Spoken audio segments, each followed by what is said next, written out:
Welcome to தமிழ்டாக்ஸ்.net. இன்றைக்கி நம்ம திரை விமர்சன நிகழ்ச்சியில் இயக்குனர் புஷ்கர் காயத்ரி இயக்கத்தில் வெளியே வந்திருக்கிற விக்ரம் வேதா படத்தை பற்றி பார்க்க போகிறோம். விக்ரம் வேதா இந்த படத்துடைய கதையை பற்றி பார்த்தோம்னா, படத்துடைய முதல் சீனை 18 பேரை என்கவுண்டரில் போட்டு தள்ளின நேர்மையான போலீஸ் அதிகாரியான மாதவன் 16 பேரை கொலை செஞ்ச ஒரு தாதாவான விஜய் சேதுபதியை போட்டு தள்ளுறதுக்காக வர்றாரு. படம் ஆரம்பிக்கும் போதே தெரியுது இது ஒரு நேர்மையான போலீஸ் அதிகாரிக்கும் ஒரு தாதாவுக்கும் நடுவில் நடக்கிற வார் தான் இந்த படத்துடைய கதை. என்ன இந்த கதையில் இவன் ஏன் போலீஸ்காரனானா, இவன் ஏன் ரவுடியானா அப்படிங்கிறதுக்கு ஒரு மொக்கையாக ஒரு ஃப்ளாஷ்பேக் சொல்லி ஒரு கதையை சொல்ல போகிறாங்க அப்படின்னு பார்த்தா, இந்த கதையும் ஏறக்குறைய அப்படியான ஒரு கதை தான். ஆனால் இவ்வளோ அழகாக, இவ்வளோ நேர்த்தியாக, இப்படி ஒரு கதைக்கு இவ்வளோ நல்ல திரைக்கதை அமைக்க முடியுமா அப்படின்ட்டு காட்சி நம்மளை பிரமிக்க வச்சது தான் இந்த படத்துடைய மிகப்பெரிய வெற்றிக்கு காரணம் அப்படின்னு சொல்லலாம். இந்த படத்துக்கு போகும்போதே வேண்டாம் வெறுப்பாக தான் இந்த படத்துக்கு போனோம். ஏன்னா ஊரில் 1000 நல்ல டைரக்டர் இருக்கும்போது ஏற்கனவே 2 ஃப்ளாப் படம் கொடுத்த டைரக்டருக்கு எதுக்கு இந்த படத்தை கொடுத்து வச்சாங்க நம்ம உயிர் எடுக்கிறதுக்கு அப்படின்னு நினச்சி தான் இந்த படத்தை போய் பார்த்தோம். படத்தை போய் பார்த்தா ஸ்கிரிப்டை அப்படி செதுக்கி வச்சுருக்கிறாங்க. அதனால தான் இந்த படத்தில் இவங்களுக்கு வாய்ப்பு கிடச்சிருக்குது. அப்புறம் இந்த படத்துடைய நடிகர்கள் தேர்வு, குறிப்பாக சொல்லப்போனால் விஜய் சேதுபதி, மாதவன் 2 பேரும் நடித்து பிச்சு உதறி இருக்கிறாங்க. மாதவன் அந்த ஒரு நேர்மையான அதிகாரியாக ஒரு திமிரோடு வருவார்.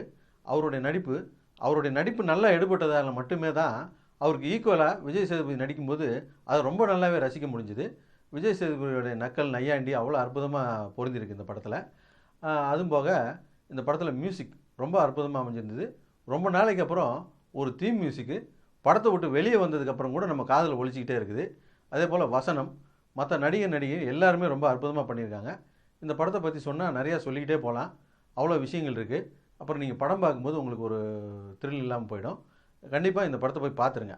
அப்புறம் இந்த படத்தை பற்றி சொல்கிறதுக்கு என்ன, ரொம்ப நாளைக்கு அப்புறம் இந்த படத்துடைய டைட்டிலை பற்றி சொல்லி ஆகணும். இப்போ வர்ற படங்களுக்கும் டைட்டிலுக்கும் என்ன சம்மந்தம் இருக்குதுன்னு தெரியாது. ஆனால் இந்த படத்துக்கு இதை விட அற்புதமாக ஒரு டைட்டில் பொருந்தவே வைக்க முடியாது. எல்லோரும் பார்க்குறவங்க விக்ரம்ன்றது ஒருத்தன் பேர், வேதான்றது இன்னொருத்தன் பேர் அப்படின்னு நினச்சிக்கிட்டு இருப்பாங்க. இந்த படத்துடைய டைட்டிலுடைய உள்நோக்கம் எல்லாருக்கும் புரிஞ்சுதா இல்லையான்னு தெரியல. அவங்க விக்ரமாதித்தனையும் வேதாளத்தையும் மனசில் வச்சுட்டு தான் இந்த டைட்டில் வச்சுருக்கிறாங்க. இந்த விக்ரமாதித்தன் வேதாளம் கதை என்ன அப்படின்னா, உங்களில் பல பேருக்கு தெரிஞ்சிருக்கும். தெரியாதவங்களுக்காக இந்த கதையை சொல்கிறேன். இதில் ஒரு சுவாரஸ்யமான விஷயமும் இருக்குது, அதுக்காக சொல்கிறேன். விக்ரமாதித்தன் காட்டில் வேதாளத்தை தூக்கிட்டு வரும்போது வர்ற வழியில் வேதாளம் ஒரு கதை சொல்லும். அந்த கதையை கேட்டு கதையுடைய முடிவில் வேதாளம் விக்ரமாதித்தன் ஒரு கேள்வி கேட்கும். அந்த கேள்விக்கு விக்ரமாதித்தன் சரியாக பதில் சொல்லலைன்னா தலை சுக்குநூறாக வெடிச்சிடும் அப்படின்னு சொல்லும். இந்த கதையை கேட்டு முடித்த உடனே ஒரு கேள்வியை கேட்கும். அந்த கேள்வி ரொம்ப குழப்பமாக இருக்கும். அந்த கேள்விக்கு பதில் சொல்கிறது ரொம்ப கஷ்டமாக இருக்கும். இருந்தாலும் விக்ரமாதித்தன் பதில் சொல்லிடுவார். அந்த மாதிரி இந்த படத்தில் மாதவனும் விஜய் சேதுபதி சந்திக்கும் போதெல்லாம் விஜய் சேதுபதி மாதவன்கிட்ட ஒரு கேள்வி கேட்பார். அந்த கேள்விக்கு அவர் பதில் சொல்ல முடியாமல் முழிப்பார். அப்போ படம் பார்த்துக்கிட்டு இருக்க நம்மளும் முழிப்போம். அப்போது அவர் ஒரு தீர்வு எடுப்பார். அந்த சீன் பார்த்தீங்கன்னா, படம் பார்த்துக்கிட்டு இருக்க நம்மளெல்லாம் அந்த கதைக்குள்ளே இன்வால்வ் பண்ண வச்சாங்க பார்த்தீங்களா, அதுதான் இந்த படத்துடைய வெற்றி அப்படின்னு சொல்லலாம். அப்படி இந்த படம் முழுக்க அந்த மாதிரி சீன்ஸ் வரும். அதே போல் இந்த விக்ரமாதித்தன் வேதாளம் கதையில் கடைசியாக ஒரு கதை வரும்.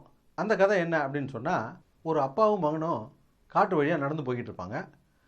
அந்த அப்பாவுடைய மனைவி இப்போ தான் இறந்துருப்பாங்க. தாய் இல்லாத தன்னுடைய பையனோட, அந்த இளைஞனோட அவர் நடந்து போய்கிட்டு இருப்பார். போகிற வழியில் 2 கால் தடத்தை பார்ப்பாங்க. அந்த 2 கால் தடமுமே பெண்களுக்கு உரியதானதாக இருக்கும் அப்படின்னு சொல்லி முடிவு பண்ணிவிட்டு இவங்க 2 பேரும் பேசிக்குவாங்க. இதில் பெரிய கால் தடம் இருக்கு இல்லையா, அந்த பொண்ணை அப்பா நான் கல்யாணம் பண்ணிக்கிறேன், சின்ன கால் தடம் இருக்கிற பொண்ணை பையன் நீ கல்யாணம் பண்ணிக்கோ அப்படின்னு சொல்லி பேசிட்டு 2 பேரும் அந்த கால் தடம் போன வழியே ஃபாலோ பண்ணி போவாங்க. போய் பார்த்தா அங்கே அந்த 2 பெண்களுமே அம்மாவும் மகளும். இதில் சின்ன கால் தடம் உள்ள பொண்ணு வந்து அம்மா, பெரிய கால் தடம் இருக்கிற பொண்ணு வந்து மக. இந்த 2 பேரும் கல்யாணம் பண்ணிக்கிட்டாங்கன்னா இவங்களுக்குள்ளே என்ன உறவு முறை, இவங்களுக்கு குழந்தை பிறந்தா அந்த 2 குழந்தையும் என்னன்னு சொல்லி உறவு சொல்லி கொண்டாடிக்கும் அப்படின்னு சொல்லிட்டு வேதாளம் கேள்வி கேட்கும். இந்த கேள்விக்கு பதில் சொல்ல முடியாமல் விக்ரமாதித்தன் திணறுவார். இதுதான் அந்த விக்ரமாதித்தன் வேதாளம் படத்தில் கடைசி கதை. இந்த கதையை இன்ஸ்பயர் ஆகி தான் இயக்குனர் எம் பாலச்சந்தர் அபூர்வ ராகங்கள் அப்படிங்கிற படத்தை எடுத்தார். இந்த விக்ரமாதித்தன் வேதாளம் கதையை படிச்சிங்கனாலும் ரொம்ப இன்ட்ரெஸ்டிங்காக இருக்கும், அபூர்வ ராகங்கள் படம் பார்த்தீங்கன்னாலும் இன்ட்ரெஸ்டிங்காக இருக்கும். இந்த விக்ரம் வேதா படமும் அதே போல் ரொம்ப இன்ட்ரெஸ்டிங்கான ஒரு படம். மொத்தத்தில் இந்த படம் எப்படி இருக்குது அப்படின்னு கேட்டிங்கன்னா, இந்த படம் டபுள் ஹீரோ நடித்த வழக்கமான ஒரு ரவுடி போலீஸ் கதை அப்படின்ற மாதிரி தான் தெரியும். இந்த கதையை கொஞ்சம் அதிகமாக யோசிச்சிருந்தாங்கன்னா இது ஒரு ஹை கிளாஸ் கதையாக இருக்கும். கொஞ்சம் கம்மியாக யோசிச்சிருந்தாங்கனாலும் இது ஒரு லோ கிளாஸ் கதையாக இருக்கும். ரெண்டு மாதிரியும் யோசிக்காமல் மிகச்சரியாக யோசித்து இதை ஒரு ஆல் கிளாஸ் கதையாக பண்ணியிருக்காங்க. இந்த படத்தை எல்லா தரப்பு மக்களும் ஒரு முறை கண்டிப்பாக பார்க்கலாம். என்ன இப்போ இந்த ஜிஎஸ்டி அது இதுன்னு போட்டு வச்சுருக்காங்க. இந்த மாதிரி படத்தெல்லாம் ஜிஎஸ்டி மட்டும் இல்லை, இன்னும் 2 வரி போட்டால் கூட சேர்த்து கட்டலாம். அந்தளவுக்கு ஒர்த்தாக இருக்கும் படம். எங்களுடைய நிகழ்ச்சிகள் உங்களுக்கு பிடித்திருந்தால் உடனுக்குடன் கண்டுமையிட கீழே யூடியூப் சேனல் சப்ஸ்கிரைப் பண்ணுங்கள். ஃபேஸ்புக் ட்விட்டரில் லைக் பண்ணுங்கள், ஃபாலோ பண்ணுங்கள். நன்றி, வணக்கம்.